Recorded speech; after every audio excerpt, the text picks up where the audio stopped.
Good evening. It's good to be back with you again this evening. I appreciate you for coming back out tonight. Again, new faces every night we've been here, and so it's good to see some of the new faces here as well tonight. I was able to bring my wife along tonight, so I'm glad she could come with me. I forgot that last time I was here 4 years ago, I was living in Ohio, so I don't even think she was with me. So it's been 6, 7, 8 years since she's probably been here. And but it's good she could be with me. She doesn't always get to come along with me. I've got kids that drive now, so that's nice sometimes. They just go on their way to their Bible study in Anderson, and she can come along with me, so that's nice. We've been thinking about different moral issues all week long, and tonight we're thinking about morals and modesty. We've thought about so far what God's will would be for how we handle our social media usage. On Sunday evening, we talked about that. We talked as well this week. We've talked about other things with regard to morals, how we handle our family roles and relationships. Talked about that Monday night. And last night, we continued to talk about moral issues. And so we're going to continue to do that every night, kind of picking out a different aspect of moral issues. Tomorrow night, we're going to think about our words. We're going to think about what we say. Because God has a will for how we speak and what we say. And so that'll be tomorrow evening. It's very difficult for any man to tame their tongue. James 3 says no man can tame the tongue. And so if you're like me, you've got sometimes things that you wish you would handle better with your tongue. And we've all got some temptation in that way. And so tomorrow night I hope will be helpful to you. Friday night we're going to think about racial morality. We're going to think about what the Bible says about the topic of race issues. That's a hot topic in our culture. There are some ways in which the Bible gets misrepresented in terms of race, and I'd like for us to think about what the Bible says about that on our last evening. So tonight, when it comes to the topic of our clothing and our apparel choices, there are a lot of different opinions out there. One of the most popular statements that you hear today when it comes to clothes and when preachers start talking about modesty or when Christians start talking about our apparel is people will say, well, it's my body and I can wear what I want. I hope you realize, if you're a Christian, the fallacy of that statement. And if you're a Christian, I'd ask you to consider a different perspective. When you gave your life to Jesus Christ and you declared him as your Lord and as your master, then you gave Jesus your everything. The commitment to put Jesus as Lord means that you promise to let Jesus rule your tongue. And so you're going to begin to speak the way God would have you to speak if you're someone who's letting the Lord rule your life.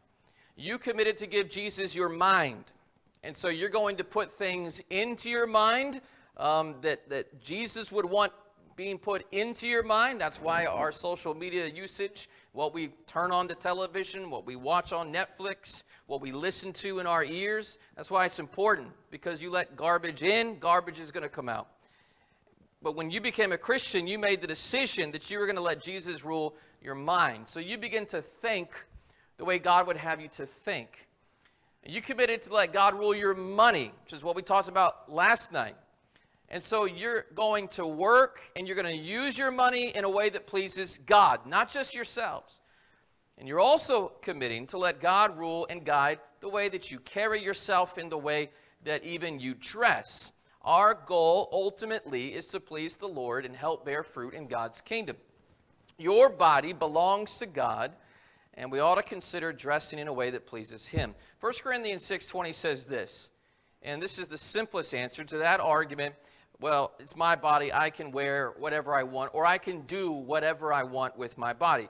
1 Corinthians 6:20 would argue this. You were bought at a price. Bought by what? You've been bought by the blood of Jesus Christ. Therefore, glorify God in your body. It's God's body. He owns it. He created you. He has the right to tell you what he wants you to do with your body because you are God's, the passage says. So today, I want to look at what the Bible says about the subject of our apparel. And where the Bible speaks, we need to speak. Ultimately, I want to put what the world thinks and what I think to the side and really just look at the Scriptures to see what God thinks. There's 7 Bible words that we're going to look at today. 4 of them come from this first passage of 1 Peter 3. The other 3 of them come from a passage in Timothy. And that's all we're really going to look at in terms of passages is 2 passages containing 7 words that I think lay out principles for us and what God expects for us in how we dress. So let's look at the first passage. Is this one, 1 Peter chapter 3. Wives, likewise, be submissive to your own husbands. Actually, chapters 2 and 3 are chapters about submission. They're chapters about how we need to be submissive to our government. There are chapters about how if we have employers, we need to be submissive to our employers. Or in the first century, there were other relationships beyond just the employee-employer relationship, and there was submission that was being encouraged. And here in the family unit, wives are encouraged to be submissive to your own husbands. You don't have to submit to every husband that's out there, but to your own husband, be submissive. That even if some do not obey the word. So it says if your husband's not a Christian, he doesn't obey the word. Your husband's an unbeliever. Without a word, they may be won by the conduct of their wives. You can win your spouse to Christ without saying a word, by your very actions, because they come to respect who you are and who you've become in Jesus Christ. Now, verse 2 goes on to explain that. Why are they going to be won by your conduct? They're going to observe your chaste conduct. Chaste is the first word we're going to look at. They're going to observe your chaste conduct accompanied by fear. So do not let your adornment be merely outward. So the Bible does talk about what we wear. And if the Bible talks about it, then we as Christians have to be willing to talk about it and even preach on it from time to time. This says, don't let your adornment be merely outward, arranging the hair and wearing gold and putting on fine apparel. Rather, let it be the hidden person of the heart. What should be the most noticeable thing about you as a woman? He says it shouldn't be that you got a really nice hairdo and that you're wearing all kinds of expensive gold and diamonds. It shouldn't be, you're carrying around a Coach purse and you're wearing this name brand shirt and you've got on the Gucci shoes, all that apparel. That shouldn't be what everybody notices about you first. The most important thing about you, he says, is the hidden person of the heart. With the incorruptible beauty of a gentle, that's going to be our second word we look at, and quiet spirit, which is very precious in the sight of God. In this manner, in former times, the holy, that's our fourth word from this passage, women who trusted in God also adorned themselves, being submissive to their own husbands. The second passage we're going to look at is 1 Timothy chapter 2, verses 9 and 10. And Paul again writes here, he says this in verse 9, and this is a New King James Version I'm quoting from. In like manner also, the women should adorn themselves. He's talked about men in the previous verse, so I don't want you to think Paul just picks on the women. He tells the men, I want you to lift up holy hands without wrath and doubting. So men, I want you to act holy. And I don't want you to be people filled with anger. I also don't want you to be people who aren't confident in the gospel. He expects something of men, and here he's going to talk about some of the things he expects from women. He says the women should adorn themselves in modest apparel. That's our fifth word we're going to look at. So if you've got your outlines, you may be already cheating ahead. That's okay. Modest apparel with propriety. That's our sixth word. And moderation. 7 words that lay out 7 principles for how we should dress. He says, not with braided hair or gold or pearls or costly clothing. Again, he points out that which is proper for women professing godliness with good works. I want people to know you because of your good works, because of your godly attitude, because they see these principles carried out in your life, not because of the fact that you spend a lot of money getting your nails done and your hair done and you wear a lot of fancy, expensive jewelry. That's not what I want people to notice about you first. I want people to notice who you are, that you're different. I want to take a moment to quote the same passages from a different translation. This is the contemporary English version, and I like sometimes how it's just kind of blunt. If you are a wife, you must put your husband first, contemporary English version. Even if he opposes our message, you will win him over by what you do. No one else will have to say anything to him because he will see how you honor God and live a pure life. Don't depend on things like fancy hairdos or gold jewelry or expensive clothes to make you look beautiful. Be beautiful in your heart by being gentle and quiet. This kind of beauty will last, and God considers it very special. And then look at 1 Timothy 2, 9 and 10. I would like for women to wear modest and sensible clothes. They should not have fancy hairdos or wear expensive clothes or put on jewelry made of gold or pearls. Women who claim to love God should do helpful things for others. That's pretty simple. I like how simple that translation is. So I want you to look at these 7 words out of these 2 texts. The first word is the word chaste that you find in 1 Peter chapter 3 and verse 2. What does the word chaste mean? That may not be a word that we use in everyday conversation. Well, chaste means exciting reverence. And so people look at your conduct and they can see that you're a reverent person. You're a respectful person. You have a respect for other people. You have respect for God. They can see that by your conduct, a venerable, sacred.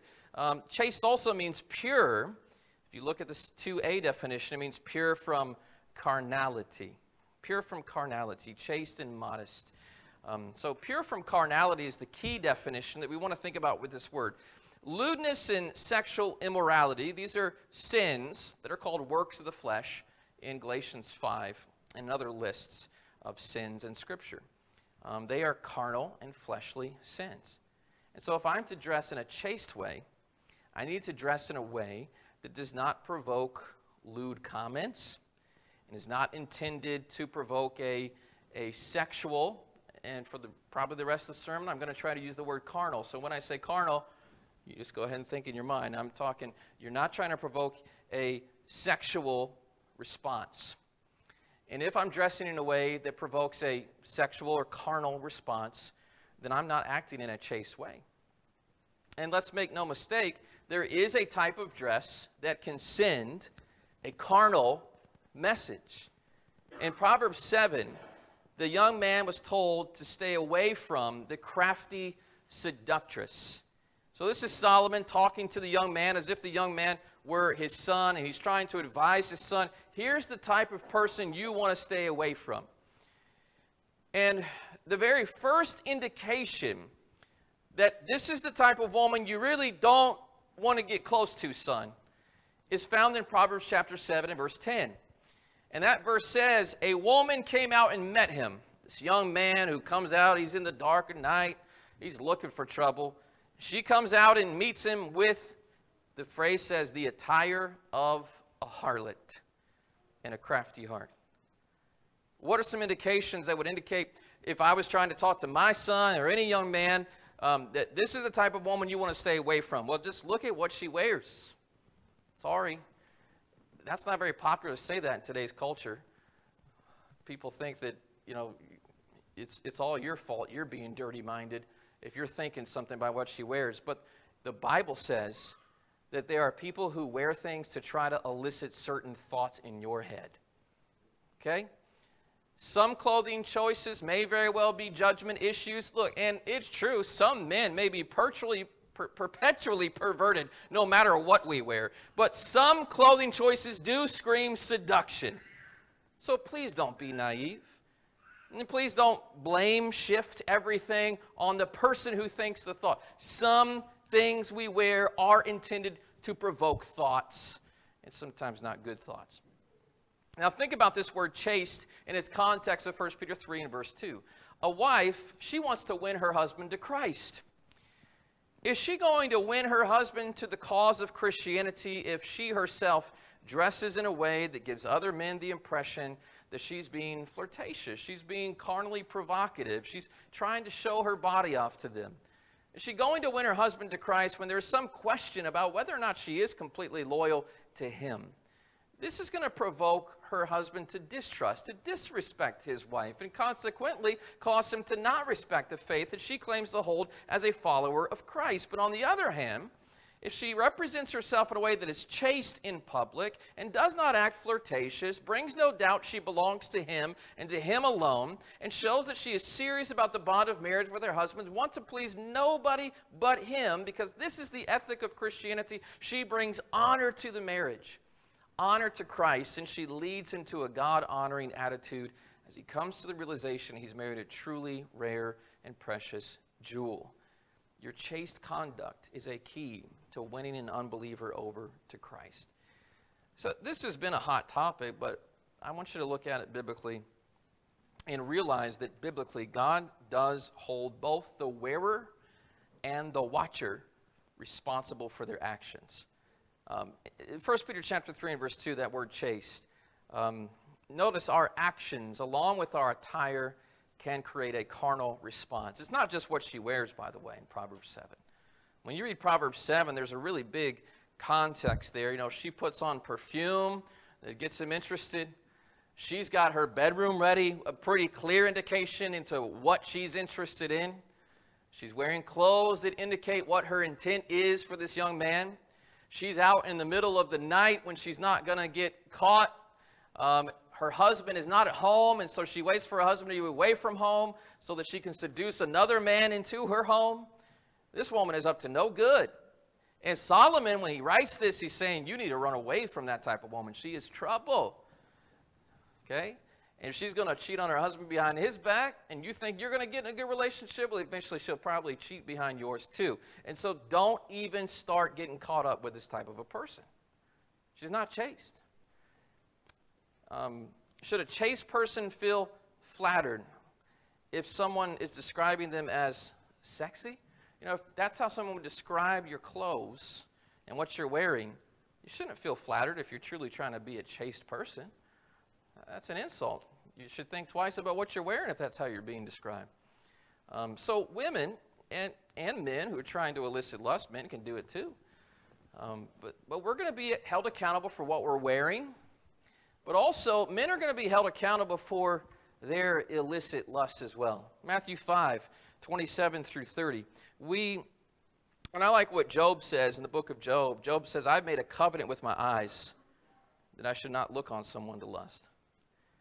And so men have to be careful about what they're looking at and turn their head and close their eyes, if that's what it takes, and turn off the TV and things like that. But in Matthew 5:27, it says, you have heard that it was said to those of old, you shall not commit adultery. But Jesus says, I say to you that whoever looks at a woman to lust for her has already committed adultery with her in his heart. He says, if your right eye causes you to sin, pluck it out and cast it from you. For it's more profitable for you that one of your members perish than for your whole body to be cast into hell. So he's telling the individual who would look at someone to lust after them, that you're accountable as well. The real problem of acts of adultery and sexual morality, it starts in the heart. So we have to be careful what we allow to enter into our eyes. Our clothes need to be chaste, though. Chaste. You know, when the pockets of your shorts are longer than the shorts themselves, then maybe you need to go change. If it looks like the machine that was making your shirt ran out of thread and there's not enough to cover the rest of your midriff, right? Then maybe you shouldn't buy it. If you bought it and it came in an egg, it's probably not enough clothes to cover you up, right? If those jeans look spray painted onto your body, then maybe you shouldn't wear them in public, right? This season is spring break season, right? A lot of people go down south and go to the beach and things like that. It shocks me what some parents post, some dads post with their own daughters. You know, bikini pics out at the beach. I don't want the whole world to see my daughters wearing something that's the equivalent of their underwear. I would like for other people to think of my daughters as chaste, and I don't really see that type of clothing as chaste. I'm not sure what dads are thinking when they post stuff like that. I heard of a dad once, his daughter came downstairs and had a bikini on and she was going to go out somewhere and go to a pool party or something. And he said, I want you to go upstairs. I want you to put your underwear on and come down here. She said, no, Dad. He said, why not? She said, because I'd be half naked. I don't want you to see me in that. He said, exactly.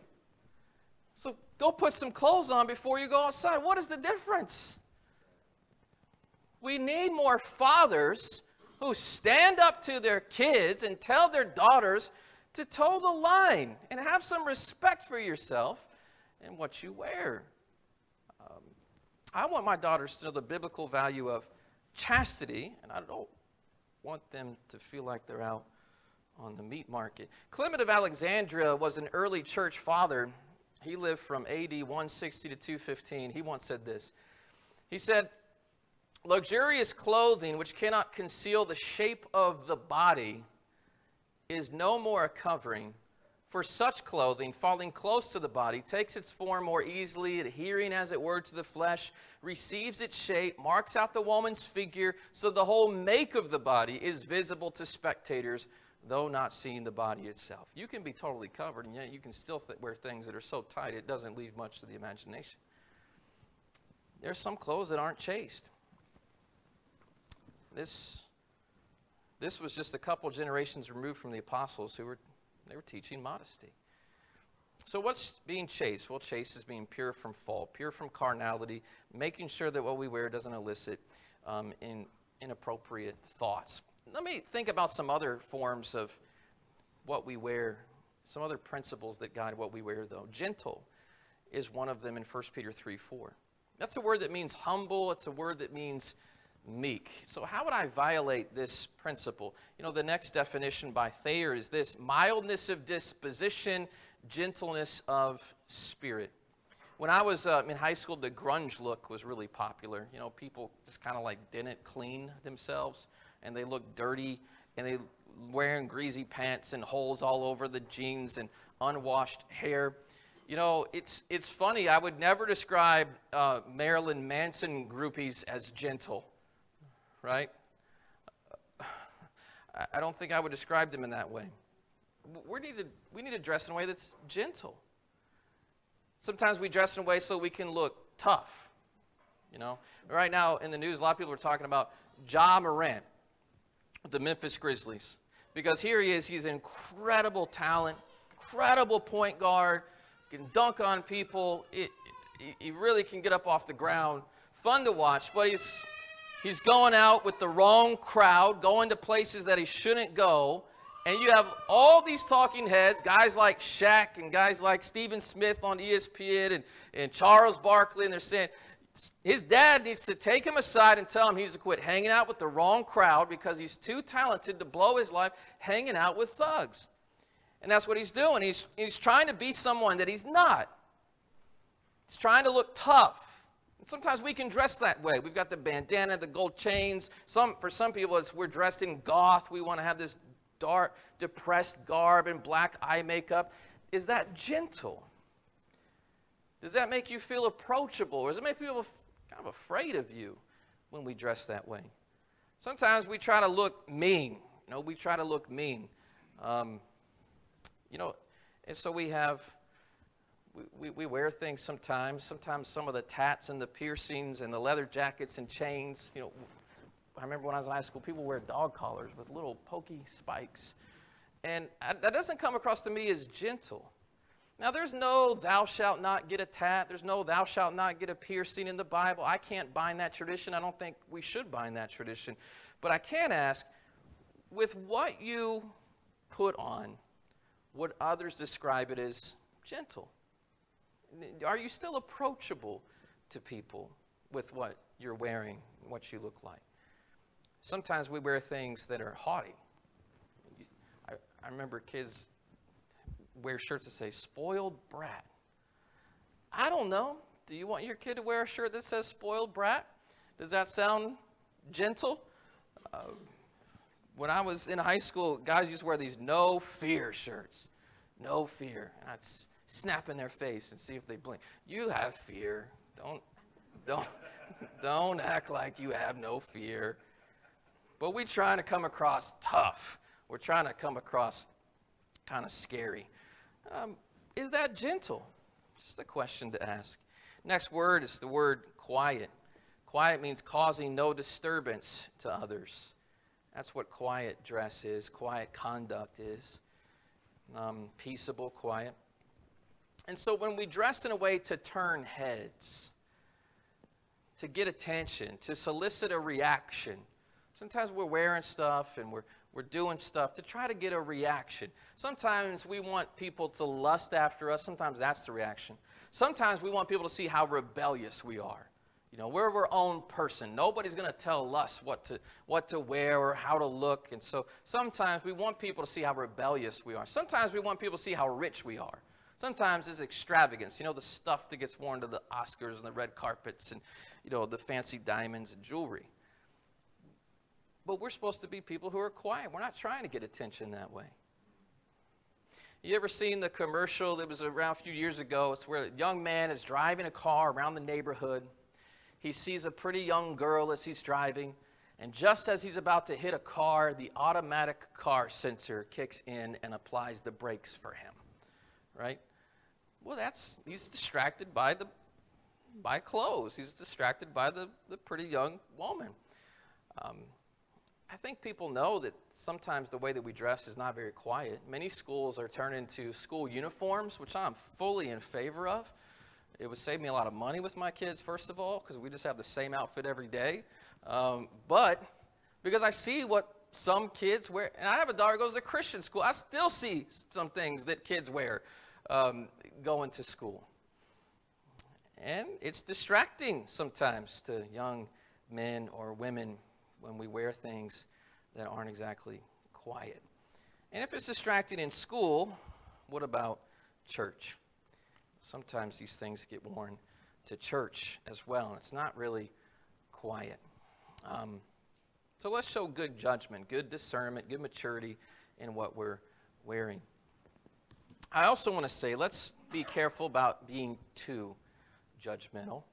I have 2 daughters, and my daughters have hit growth spurts sometimes, where all of a sudden they grew 6 inches. And that skirt that was just fine on them, 2 months ago, all of a sudden, it's a little bit higher, and I didn't realize it when they went out the door. They didn't realize it, or we haven't quite been able to afford to go shopping yet. Be careful about being too judgmental. Sometimes we put on a little weight sometimes. Things are a little tighter. We didn't expect it to be tight, but they just got tighter. And so we need to be careful about being too judgmental on some of these things. My purpose here is not to be judgmental. It is to teach, to think about what some of these principles are teaching, and not really to condemn. We also need to dress in a way that's considered holy. Holy. And the word holy means sacred. It means sacred.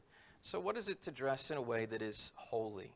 Well, one of the things that I think of when I think of dressing in a way that's holy is dressing in a way that I'm not trying to fit in with the world. I just want to do what is right in the sight of God. And sometimes, if we're being honest, sometimes we're dressing in a way to fit in with other people. This is just, what's popular, what's trending right now. And sometimes what's trending right now is not what Christians should be wearing. Sometimes it's boys and sometimes it's girls. I'm glad when I was growing up, we wore baggy shorts. All the guys are wearing short shorts again. I don't like that trend. Romans 12:1-2, it says, I beseech you, therefore, brethren, by the mercies of God, that you present your bodies a living sacrifice, holy. Holy. This is men and women. Acceptable to God, which is your reasonable service. Do not be conformed to this world.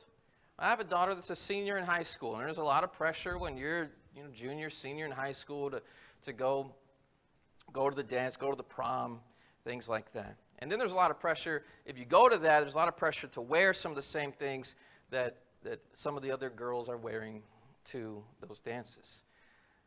We have to not bow down to the pressure. Not think about, what are my friends going to like? What are they going to want to take pictures in? What's my boyfriend going to like? We have to think about, what is God going to be pleased with when it comes to what I wear? It needs to be holy. We're not trying to get conformed to the world. We're not giving in to peer pressure, just trying to make our friends happy. We need to think about what we're wearing. The world is going to pressure us to fit into their activities and their styles, and sometimes we have to draw the line. I'll tell you, I'm very proud of my daughters and a lot of the choices that they have made in their clothing. But I will tell you that my daughters have been put down unmercifully by people that they've gone to school with. You know, you would see my daughters at the awards banquet, and a lot of girls are wearing these little short mini skirts that barely cover anything, dressing inappropriately. And my daughter has a long dress on. And you'd see other girls at school wearing the little short Daisy Duke shorts and things like that. My daughter's got shorts on down to her knees, and she says, "Dad, people call me a lesbian at school." People say, "What, are you a lesbian or something? You're dressing like a..." She would cry because people would put her down because she wears clothes because she's trying to be modest. And she still keeps trying to wear clothes to be modest, despite the fact that she gets sometimes made fun of and put down and insulted. Man, that's why I think it's so important when you do see kids that are dressing respectfully and dressing well, let them know, "Man, you look nice today." They need to hear that from brothers and sisters in the church and moms and dads. "Honey, you look beautiful. I don't care what everybody else says. I am so proud of you. You look beautiful." And when you care about being holy and not conforming to what everybody else is doing and living, that's beautiful to God and that's beautiful to me. And we need our daughters need to hear that from us.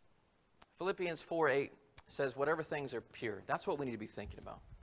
Whatever things are pure. We need to say no to the cultural peer pressure and just think about what is pure. What elicits pure thoughts? Well, there's 4 words in 1 Peter 3. Chaste. That means we're not inciting other people's lusts. Gentle, not the tough, rough, dog collar wearing styles. Dressing in a way that makes us meekly approachable. Dress that is quiet, not trying to turn heads or be a distraction to others in the workplace, the school, or the church, and also dress that is holy. We're more interested in pleasing God than we are conforming to the world's fashions. But there's 3 more words in 1 Timothy 2. There's the word modest itself, which we haven't even looked at yet. But the word modest. What does the word modest mean? This word was used actually in the 1st century as a word that was an opposite to revealing clothes. Revealing clothes would be one way to describe our clothing, and modest, if we were looking for an opposite word, modest would be the opposite word. Here's how it's defined by Vines. It says that modest clothing is orderly, it is well arranged, it is decent, and it is modest. Now, there is a sense in which modesty is making sure that we're not revealing too much. But modesty also means dressing appropriately for the occasion. I think that's an important point to make with modesty. Dressing appropriately for the occasion. We are orderly, well-arranged, decent, modest. We dress appropriately. Let me give you a couple of examples. When the demon-possessed man was healed by Jesus, in Luke 8, verse 35, it says that he was sitting at the feet of Jesus, clothed and in his right mind. Now, previously, you could note the stuff that he was wearing before he sat at the feet of Jesus, and it was inappropriate clothing. He was known for that. He would rip his clothes off. But his demeanor and his clothing had changed for the better. And the change in his attitude, demeanor, and in what he wore, it was amazing. It was impressive. Because now he was dressing in a way that was appropriate for the occasion, sitting at the feet of Jesus, listening to his teaching. Modest apparel, then, is dressing appropriately for the occasion. Let me give you another example. The virtuous woman of Proverbs 31. When you read about that virtuous woman, there's comments that are made in Proverbs 31 about the way that she dresses. And one of the things that you'll see is that in everything the virtuous woman does, there's a lot more than just the way she dresses. She cares about the poor. She makes sure that her children have clothes and that are appropriate for the weather. She takes care of her servants. She works out in a vineyard. She makes money. She profits financially profits her family. There's a lot more to her than just what she wears, but one of the things that's pointed out is indeed what she wears. She dresses in a way that brings respect to her husband. You don't see too many wives of public figures out in public with their PJs on, right? Because they want to bring respect to the role and to the office and to their family by what they wear. There's a certain way that we dress that indicates we're well arranged, we're well put together, we are sensible rather than lazy, rather than sloppy, rather than careless. So your dress should say, I care, not I don't care. I care. I respect. And so the word modest suggests that. The word suggests being well arranged, not sloppy, not revealing. Let me give you some pictures here, if this helps. Dress appropriately for the occasion. Sometimes we're going to wear, to work out, you're going to wear something. I used to play basketball at the Y 3 days a week. I wore shorts and, I went out there and wore my shorts and my T-shirt with all my buddies, but I wouldn't come up here and preach to you in shorts. Because some would say that that's really not dressing appropriately for the occasion. But I've got no problem with you wearing that stuff when you're working out. We know that there's things that are more comfortable when you're working out. I used to play baseball in high school. When I played baseball, we would, we wore the pants and we had this, had the whole outfit on. But I wouldn't come to the assembly. Before I got here, I would change my clothes and try to dress in a way that was maybe a little more appropriate for church. My parents just taught me that that's part of being modest. Just dressing appropriately for the occasion. Now, just like I wouldn't wear my baseball outfit to preach in, and I wouldn't wear my basketball outfit, and you may not want to wear your yoga pants when you come in here, I also wouldn't wear my suit to go play basketball. I'd be immodest. People say, what are you wearing? What are you doing? You already aren't very good. You're really not very good wearing a suit. And so you don't need to wear that. At least wear some clothes that help you out a little bit. Put on some tennis shoes.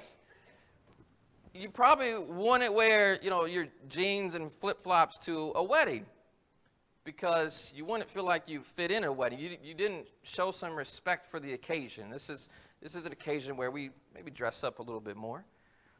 A few years ago, there was this big argument about this team that had won a championship. It was a girls' team. I think it was a volleyball team. And they were invited to the White House, and a lot of them were wearing flip-flops. And that made big news because that was disrespectful that you wore flip-flops to the White House. So don't wear your flip-flops. And why? You're going to see the president. Dress a little more respectful for that occasion. That's modesty. Modesty is being situation appropriate. Now let me give you a couple more illustrations. The man in the parable who didn't have the wedding garment on, and he's kicked out of the wedding. Do you remember him? Well, that's a spiritual principle. It's a spiritual principle that teaches we need to wear Jesus in our lives, or we're going to get booted out. But for the spiritual principle to be true, the physical principle has to be true too. And that is that Jesus is using a parable that makes sense to people that, hey, you wouldn't show up to a wedding not wearing the appropriate clothes. Because you could get kicked out of weddings in the first century for that. And so, wear the appropriate clothing. Another example is that I like to use, especially with young men, is Joseph in Genesis chapter 41 and verse 14. Joseph is in prison, unlawfully imprisoned, because Potiphar's wife falsely accused him. But he gets his opportunity to get out of prison and to speak to Pharaoh. And one of the simple things that we can easily overlook in that text is that when he knows he's going to stand before Pharaoh, he changes his clothes and he takes a shower and he shaves his face so that he can stand before Pharaoh clean shaven and clean and dressed in the best clothes that a prisoner could wear. Simple thing I try to point out from that is, hey, young men, if you're going to go to a job interview, take a bath, wear some decent clothes, tuck your shirt in maybe, and just kind of clean up to make a good impression on the person who may be making the decision whether or not they're going to hire you. You want to play for a college team. The coach is going to come visit you. Well, you want to make a good first impression, right? So look him in the eye and shake his hand and make sure that you cleaned up for him and let him know I respect the fact that you're here and because this guy's going to give you an opportunity. And the same thing for various things. I would tell young men, if you really want to impress a girl, take a shower before you go out, okay? And clean up. Let her know you care about her. When you get married, that's when you can quit doing that. I'm just kidding. You want to keep that going, okay? Modest apparel is situation appropriate. It also respects the assembly. I just want you to notice in the Old Testament, just a few things that I think is important. Does God care what we wear when we come to worship him? Some say, oh, no, it doesn't matter what we wear. But I would suggest to you there's some principles that we see in Old Testament worship that helps us to think about this. In Exodus 19, the Lord said to Moses, go to the people, consecrate them today and tomorrow, and let them wash their clothes, and let them be ready for the third day. For on the third day, the Lord will come down upon Mount Sinai. He says, I want you to physically prepare, because sometimes when we physically prepare, we are more spiritually prepared for what's to come. 1 Chronicles 15:27, David was clothed with a robe of fine linen, as were all the Levites who bore the ark, the singers, and Shaniah, the music master with the singers. And David wore a linen ephod. He dresses in some of the finest clothes that he has before he comes and leads in worship. Psalm 89:7 says, God is greatly to be feared in the assembly of the saints and to be held in reverence by all those around him. Let's just make sure that what we are wearing suggests reverence, suggests that we're dressing appropriately for the occasion. These passages indicate God desires a reverent attitude towards worship. Now, sometimes people use that passage, 1 Samuel 16:7, and says, look, God looks not on the outward man, but he looks on the heart. That passage specifically is talking about David's physical characteristics. He was not the oldest boy, he was the youngest boy. But everybody thought the oldest boy was going to be the one chosen to be the next king. David was not as strong physically as his older brother Eliab because he hadn't quite matured into his frame yet. But God didn't care about the fact that he wasn't strong like Eliab. He wasn't physically strong. David was out in the field, so he was not at home like some of his older brothers were. Nobody expected him to be the next king. David also wasn't like Saul, the previous king. He wasn't tall like Saul. He's not really described quite as handsome as Saul. And so he didn't have some of the same physical characteristics. That passage doesn't refer to what he chooses to wear. It refers to his natural physical characteristics. Modest apparel, I think, respects the assembly then. Modest apparel also doesn't flaunt. It doesn't flaunt. Some people dress in a way to flaunt their wealth. And apparel doesn't flaunt ourselves or our riches. Do you ever notice some people are one-uppers? Where they're always trying to be better than you in some way. You tell them about the car that you bought, and they say, well, I just bought one too. It's more expensive than that. It has actually a lot more features than yours, right? You tell them about a trip you took, and they say, well, I took a trip too, and I stayed in a lot better hotel than that. You tell them where you bought a nice dress, and they just said, hey, we just bought 3 nice new dresses, a lot more expensive than the ones that you just bought. You got a haircut. Well, that's nice. Well, I went to a really nice salon and got my hair done. Right? You've got a fake wood laminate floor. They've got real wood. It's like everything's a competition. That's not what modest people do either. Don't make people feel inferior either because they don't wear something as expensive as you or don't drive a car as fancy as yours. Modest apparel doesn't flaunt either. All right, 2 more principles. Propriety and shamefacedness is in 1 Timothy chapter 2 and verse 9. Okay? This is a word where I prefer the King James Version because the King James Version uses the word shamefaced. And the idea is that we ought to dress in a way where we are ashamed to reveal our bodies out in public, not where we are proud of our bodies. And as we think about shamefacedness, just go back to our social media lesson. Sometimes when we have a constant barrage of selfies, that sometimes indicates vanity, a proud personality, not a humble, quiet personality. We need to be shamefaced about ourselves, humble about ourselves, not proud. I remember a senior in high school, this was years ago, gave me his senior picture. This man gives me the senior picture. And this guy was very strong. He's a very strong kid. He's a very good athlete. But he gives me a senior picture. He doesn't have a shirt on. And I'm thinking, why would I, a full-grown man, first of all, want a picture of another man without his shirt on? What am I going to carry it around in my wallet or something? That's weird. But secondly, I'm thinking, that just seems really arrogant. You're just trying to show off your flex. That's not shamefaced. And we need to be shamefaced in what we wear and how we look. Last principle I'd like to share with you, moderation. Moderation. When I think of the term moderation, here's how I want you to think of it. I think of a political term that sometimes gets used. It's the word moderate. What is somebody who's a moderate? Well, a moderate would be someone who does not necessarily push the far left agenda, but a moderate also does not push the radical right agenda either. And so when it comes to this issue about what we wear in terms of moderation and dressing in a way that's a moderate, well, let's not be the people who are pushing the envelope, testing the boundaries with what we're wearing, kind of stirring up people with the way that we dress. Let's not kind of be on the far left.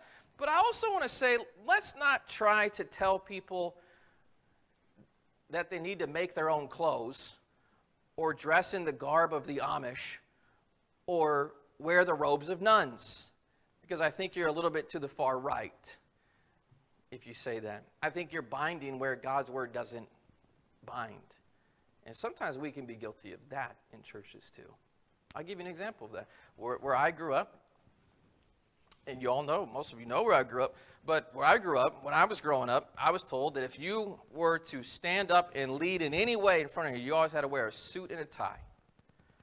And I don't think there's anything wrong with wearing a suit and tie. You notice today I'm pushing the boundaries. I didn't wear a tie, okay? But I was told you have to wear a suit and a tie. And I moved up to Kokomo, Indiana, and one of the things I realized is a lot of people didn't wear suit and ties. In fact, when I started shopping around, I'm like, there isn't hardly anybody up here that even sells suit and ties. And the people who sell suit and ties, they're really expensive, and not everybody in this church can afford that fancy suit and tie. And so I started thinking to myself, maybe we need to be very careful about not requiring something of someone that God's word doesn't require. That's just our tradition.